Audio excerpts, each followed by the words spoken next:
Hello, friends, and welcome to the Exams Made Simple. And we are back again with the Hindu Complete Newspaper Analysis for 21st March 2023.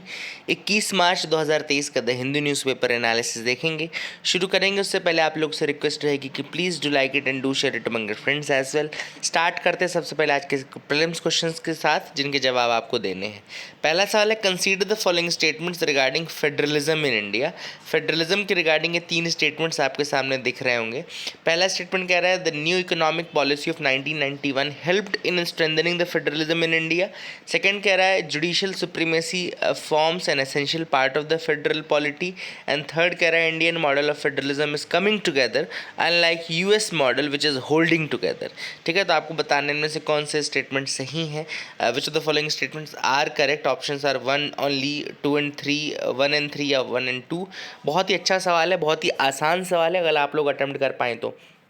देखो, the correct answer for this is 1 only. केवल पहला statement ही सही है, second statement गलत है, क्योंकि judicial supremacy forms an essential form of federal polity. देखो, judicial supremacy हमारे फेडरल पॉलिटी का एसेंशियल पार्ट कैसे हो सकता है? फेडरल पॉलिटी का एसेंशियल पार्ट तो डिसेंट्रलाइजेशन में होगा, है ना। So that is the thing which should have happened. तो सेकंड स्टेटमेंट गलत है। तीसरा स्टेटमेंट है कि इंडिया का मॉडल कमिंग टुगेदर। नहीं, इंडिया का मॉडल होल्डिंग टुगेदर है, अमेरिका का कमिंग टुगेदर है। ठीक है ना, हमारे यहाँ होल्डिंग टुगेदर है, एक सेंटर ने होल्ड करके रखा है, हमारे यहाँ कोई यूनिट अलग नहीं जा सकती, है ना। तो that is the thing which is holding together. Second question है, with reference to objective resolution of 1946 consider the following statements. अब 3 स्टेटमेंट्स लिखे हैं ऑब्जेक्टिव रेजोल्यूशन के रिगार्डिंग। पहला लिखा है, it served as the inspiration of for the preamble of the constitution. दूसरा कह रहा है, it envisioned popular sovereignty for soon to be the independent Indian nation. तीसरा स्टेटमेंट कह रहा है, it provided for vesting the residuary power with the provinces. तो आपको बताना है कौन से स्टेटमेंट्स करेक्ट है, 1 एंड 2, 2 एंड 3, 1 एंड 3 या 1, 2, 3। बहुत अच्छा सवाल है। अगेन, अगर आपने डीप्स पढ़ा है ऑब्जेक्टिव रेजोल्यूशन तभी आपसे बनेगा। The correct answer for this is 1, 2 and 3। तीनों ही स्टेटमेंट सही हैं, आप लोग देख लीजिएगा, तीनों statements are correct. Question number 3 की तरफ आते हैं, with reference to composition of India's constituent assembly consider the following statements. Constituent assembly का फॉर्मेशन के रिगार्डिंग स्टेटमेंट्स है। पहला कह रहा है, it was constituted on the basis of the recommendation of the cabinet mission. Second statement कह रहा है, the members from princely states were propose to be drawn through nomination. And तीसरा कह रहा है, seats were reserve for various minorities but there was no separate electorate. तो आपको बताने में से कौन से स्टेटमेंट सही है। देखो, बहुत अच्छा सवाल है, आप लोग अटेम्प्ट करिए इत्मीनान से। The correct answer for this is A, 1 and 2 only. पहला स्टेटमेंट की रिकमेंडेशन कैबिनेट मिशन प्लान का था, बिल्कुल सही है। दूसरा कह रहा है, members from princely states were propose to be drawn through nomination, ये भी सही है ना। और इसके अलावा आप मुझे बताइए कि इसमें डायरेक्टली इलेक्टेड थे, इनडायरेक्टली इलेक्टेड थे, यार कैसे थे मेंबर्स, ये आप बता सकते हैं मुझे, अगर तो बताइएगा। 1 एंड 2 इसका आंसर है। आगे मूव करते न्यूज़ एनालिसिस की तरफ। पहली न्यूज़ है, प्रधानमंत्री खनिज क्षेत्र कल्याण योजना। ये न्यूज़ में थी कल, तो इसके लिए पीआईबी में मैं आपको बता दूं, प्रधानमंत्री खनिज क्षेत्र कल्याण योजना बेसिकली एक प्रोग्राम है which is meant for providing welfare of areas and people affected by mining related operation. मतलब ऐसे एरियाज या ऐसे लोग जो कि माइनिंग रिलेटेड ऑपरेशन से परेशान हैं, अफेक्ट हो रहे हैं, उनके वेलफेयर के लिए खनिज क्षेत्र कल्याण योजना लाई गई है। एंड इसमें बेसिकली जो फंड है वो डिस्ट्रिक्ट मिनरल फाउंडेशन की तरफ से आएगा। जो डिस्ट्रिक्ट मिनरल फाउंडेशन बनाए गए ना डिस्ट्रिक्ट लेवल पे, तो वहाँ से फंड आएगा डिस्ट्रिक्ट मिनरल फाउंडेशन का। And ministry of mines basically जो है वो इसकी नोडल ऑब्वियसली बात है, क्योंकि माइनिंग रिलेटेड है। तो प्रधानमंत्री खनिज Kshetra Kalyan Yojana basically is the scheme which will transform the lives and lives of the people who are living in the areas directly affected by the mining. Objective यही कि जो डेवलपमेंटल एंड वेलफेयर प्रोजेक्ट्स हैं mining affected areas में, वो implement हो सकें। Minimise करना impact of mining and all on the health and environment and the socio economics of the people who are living in the mining districts and to ensure long term sustainable livelihood for the people affected in mining areas. ये सारे इसके aims हैं। I hope you got clarity. दूसरा का जो कार्यक्रम news में था वो था युविका प्रोग्राम। युविका आप लोग को बता दूं इसरो का प्रोग्राम है। It is a programme by ISRO, Indian Space Research Organisation. Yuvika का फुल फॉर्म है युवा विज्ञानी कार्यक्रम। Yuva Vigyani Karyakram, it is to encourage students to pursue careers in science, technology, engineering and mathematics. तो स्टेम फील्ड्स में स्टूडेंट्स को परस्यू करने के लिए मतलब ये स्टेम फील्ड्स में स्टूडेंट्स को आगे बढ़ाने के लिए ये युविका कार्यक्रम इसरो ने स्टार्ट किया है बेसिकली, स्पेशली ऐसे लोगों का जिनका पैशन स्पेस साइंस है उसको और डेवलप करना। इस प्रोग्राम के माध्यम से इसरो बेसिकली एम करता है, आइडेंटिफाई करता है, नर्चर करता है टैलेंटेड स्टूडेंट्स को who have keen interest in science and technology and inspire them to become future space scientist. उनको फिर फ्यूचर स्पेस साइंटिस्ट बनने में मदद की जाती है ना। And this is a very important thing. Yuvika programme is basically open to students in the 9th standard or equivalent from all over India, and the program selects 3 students from each state union territory and they are invited to participate in 2-week residential training program at ISRO। तो ISRO centres में फिर वो 2 week का residential programme 9th standard और equivalent से इनको बुलाया जाता है, ठीक है ना। I hope you got clarity regarding this as well. अगला टॉपिक है NZIA and CRMA। What is this NZIA एंड CRMA? तो यूरोपियन यूनियन ने रिसेंटली अनाउंस किए हैं 2 major piece of legislation, 2 legislation वो लेकर के आए हैं which are part of their green deal industrial plan. उनके ग्रीन डील इंडस्ट्रियल प्लान का हिस्सा है ये। नाजिया या NZIA क्या है? Net zero industry act. It is net zero industry act. And second है CRMA जो कि है क्रिटिकल रॉ मटेरियल्स एक्ट, ठीक है ना, क्रिटिकल रॉ मटेरियल्स एक्ट। तो अब NZIA और क्रिटिकल रॉ मटेरियल एक्ट क्या क्या है? तो नेट जीरो इंडस्ट्री एक्ट जो है वो की कंपोनेंट है यूरोपियन यूनियन की ग्रीन डील इंडस्ट्रियल प्लान के अंतर्गत, जिसमें बेसिकली वो चाहते हैं कि ग्रीन टेक्नोलॉजी के थ्रू प्रोडक्शन हो और EU बिल्कुल जो एटलीस्ट 40% EU का ग्रीन टेक्नोलॉजी जो नीड्स हैं वो डोमेस्टिक मैन्युफैक्चरिंग के थ्रू लेने लगे 2030 तक।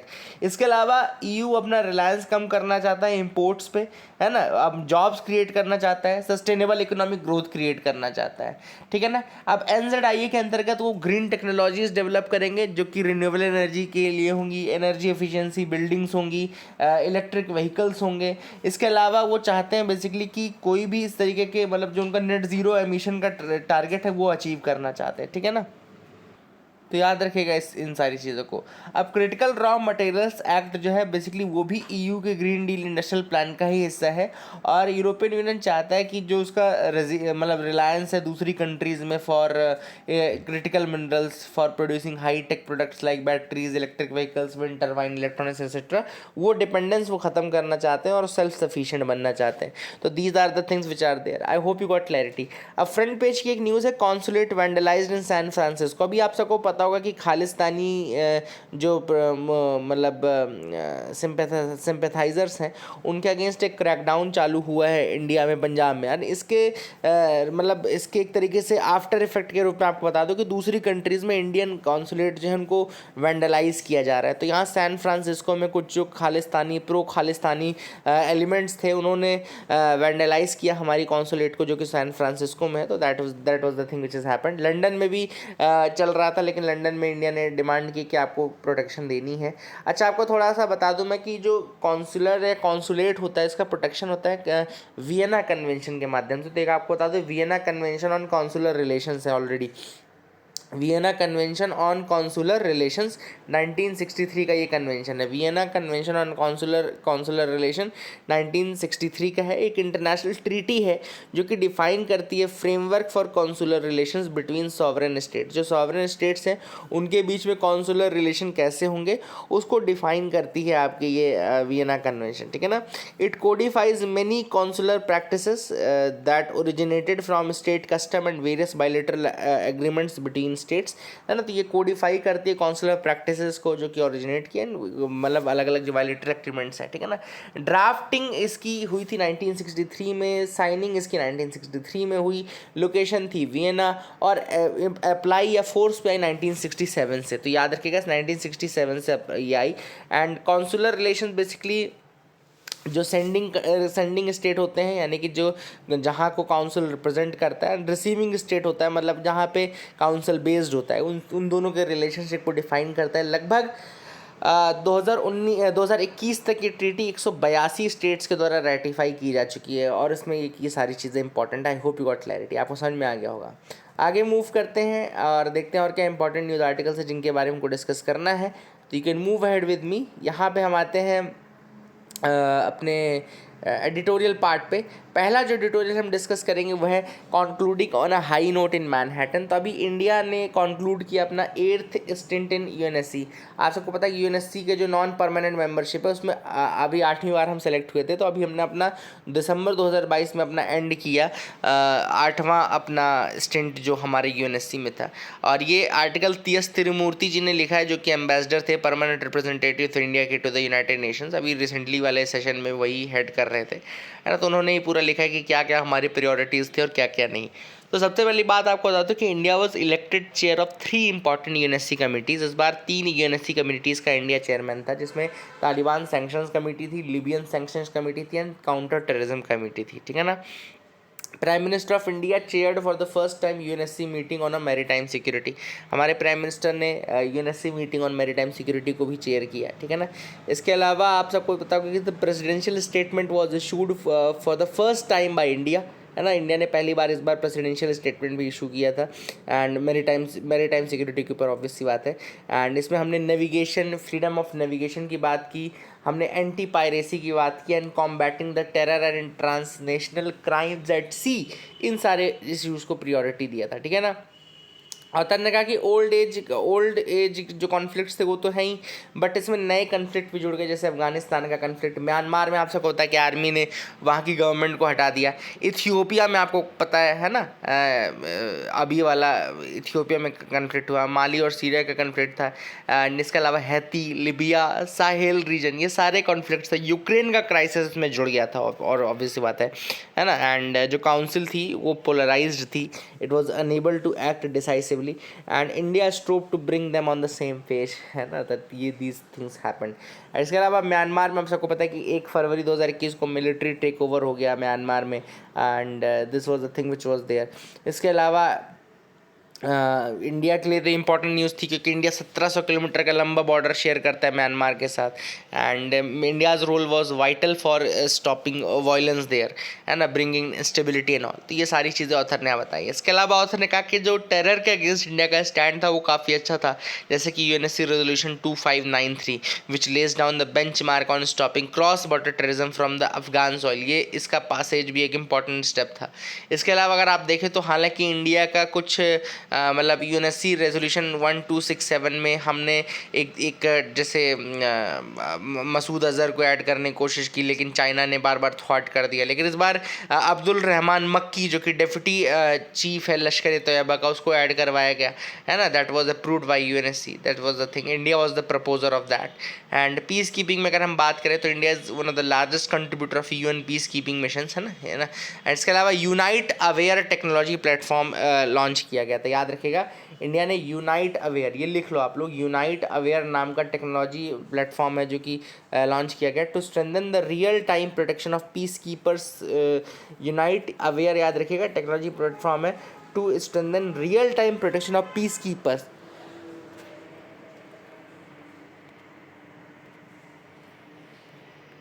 इसके अलावा our focus on the developing world specially Africa and West Asia was enhanced. हमारा रोल जो था वेस्ट एशिया और अफ्रीका में वो इन्हांस किया हमने, एंड हमारे हिस्टोरिकल रिलेशन भी है। In first India also raise the issue of contemporary form of regionophobia in the council. India ने इस बार रीजनोफोबिया का भी कंसेप्ट उठाया कि रिलीजनोफोबिया कि यहाँ पे भाई इस तरह से मतलब क्यों है कि लोग एक दूसरे से डर रहे हैं, है ना। कुछ लोग अब्राहमिक रिलीजन्स के अगेंस्ट बोल रहे हैं, कुछ लोग मतलब हेट क्राइम्स कर रहे हैं, हेट स्पीचेस हो रहे हैं, phobias against non Abrahamic religions as well, है ना। तो all these things are there. तो इंडिया ने उसको कहा कि इसको रोबस्टली आगे लेना चाहिए और इसको ख़त्म करना चाहिए।